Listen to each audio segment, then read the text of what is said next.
નમસ્કાર મિત્રો, વિડીયોમાં તમારું સ્વાગત છે। તો મિત્રો, અત્યારે હાલની ખૂબ જ મોટી અને દુઃખદ ખબર સામે આવી રહી છે।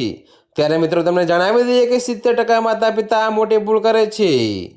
જો કે મિત્રો તમને જણાવવાનું રહ્યું કે બાળકોને જમાડવા કે શાંત કરવા માટે ફોન આપવાની આદત તેમના ભવિષ્ય માટે જોખમી બની શકે છે। જી હા મિત્રો, અત્યારે હાલની આ ખૂબ જ મોટી અને દુઃખદ ખબર છે। ત્યારે મિત્રો ડૉક્ટરો ચેતવણી આપે છે કે સ્ક્રીન પર નિર્ભરતાથી બાળકોમાં મોબાઈલમાં વિલંબ એટલે કે સ્પીચ ડેલીઝ, ધ્યાન કેન્દ્રિત ન કરી શકવું અને ભાવનાત્મક સમસ્યાઓ થઈ શકે છે।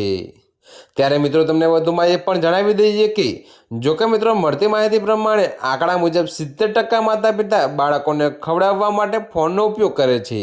જી હા મિત્રો, જો કે તમને જણાવી દઈએ કે નિષ્ણાતો સલાહ આપે છે કે બાળકોને સ્ક્રીન ટાઈમ નહીં પણ આપણો કિંમતી સમય આપવો જોઈએ। ત્યારે મિત્રો અત્યારે હાલ માટે આટલું જ। મળીશું નવી અપડેટ સાથે। અને જો તમને અમારા વિડીયો પસંદ આવતા હોય તો વિડીયોને લાઇક, કોમેન્ટ, શેર અને અમારી ચેનલને સબસ્ક્રાઈબ કરવાનું ભૂલતા નહીં મિત્રો।